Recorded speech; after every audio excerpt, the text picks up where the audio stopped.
Welcome to SBS News in Easy English. I'm Amy Hall. The New South Wales government has extended its hard lockdown area to more parts of Sydney. It comes after the state recorded 136 cases of local transmission of coronavirus, 53 of which were infectious in the community. The change means people living in Cumberland and Blacktown will now be unable to leave their local government areas unless they're critical workers. Premier Gladys Berejiklian says the decision was made at a crisis cabinet meeting this morning. Can I stress deeply that we really want everybody to follow these orders to make sure, as I said, that we contain the virus within these local government areas. Victoria has recorded 14 new local COVID-19 cases, all linked to current outbreaks. 10 of the new cases were in quarantine throughout their entire infectious period. One of the other 4 cases is still to be interviewed. The state's lockdown is currently scheduled to end at 11:59 p.m. next Tuesday, after being extended by a week.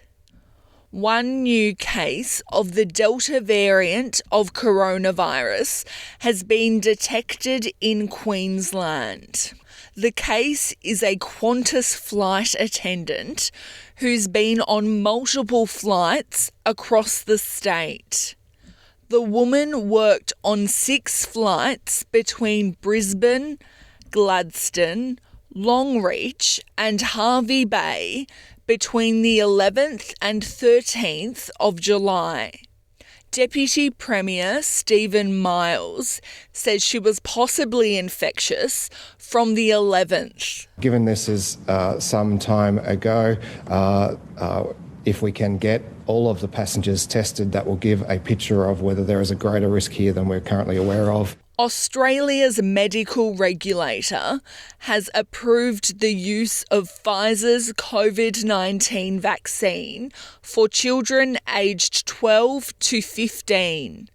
Those who have compromised immune systems and underlying health conditions will be given first access. Federal Health Minister Greg Hunt says the government hopes to roll out the vaccine to all children in that age group starting later this year. He's told the Nine Network that final approval is expected by the end of next week. The Therapeutic Goods Administration has approved Pfizer for kids 12 to 15. That's the first of 2 green lights that are required. The second is the Australian Technical Advisory Group on Immunisation. They're well advanced in their assessments already. State and territory leaders are expected to discuss the next stages of the vaccine rollout when National Cabinet meets this afternoon. And the federal government is awaiting a decision by the UNESCO World Heritage Committee that could label the Great Barrier Reef an endangered natural site.